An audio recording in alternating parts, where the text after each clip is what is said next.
નમસ્કાર. શું તમે જાણો છો, એક વસ્તુ છે જે હંમેશા તમારી સાથે હોય છે, જે હંમેશા તમારી આજુબાજુ રહે છે, જે ક્યારેય તમને એકલું નથી છોડતી અને નિસ્વાર્થ ભાવે હંમેશા પોતાનું કર્તવ્ય નિભાવે છે અને તમારા જીવન માટે પોતાનું સર્વસ્વ અર્પણ કરે છે. ખબર છે એ કોણ છે? મધર નેચર, એટલે કે પ્રકૃતિમાં, જે હંમેશા કોઈ ને કોઈ રૂપે આપણી સાથે રહે છે, આપણું ધ્યાન રાખે છે. સખત તડકો હોય તો વૃક્ષના રૂપમાં ઠંડો છાંયડો આપે છે, આપણને ગરમી લાગે તો હવા આપે છે, બીમાર હોઈએ તો દવાઓ આપે છે, ભૂખ લાગી હોય તો ફળો આપે છે, અને તરસ્યા હોઈએ તો પાણી આપે છે.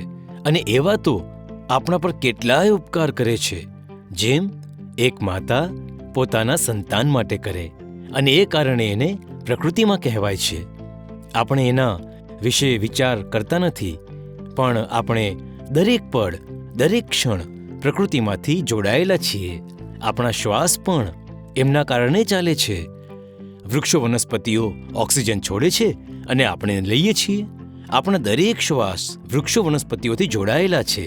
વિચારો, જો આ વૃક્ષો વનસ્પતિઓએ ઓક્સિજન આપવાનું બંધ કરી નાખ્યું તો આપણું શું થશે? અને એ કારણે સૌથી પહેલાં આપણે દરેક વૃક્ષ વનસ્પતિ, આ આખી સૃષ્ટિને, પ્રકૃતિમાંને દિલથી થેન્ક યુ કહેવું જોઈએ. અને પછી જેણે આપણને આટલા વર્ષોથી સંભાળ્યા છે, આપણી કેર લીધી છે, આપણે એની કેરમાં લાગી જવું જોઈએ.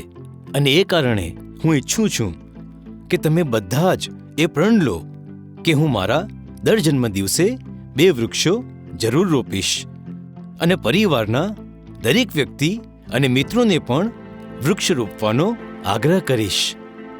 હું સમાજમાં બધાને વૃક્ષો રોપવા માટે જાગૃતિનો સંદેશ આપતો રહીશ. એ જ સાચા અર્થમાં આપણું પ્રકૃતિમાં, એટલે કે મધર નેચર માટે ગ્રેટિટ્યૂડ ફ્રોમ હાર્ટ રહેશે. ધન્યવાદ.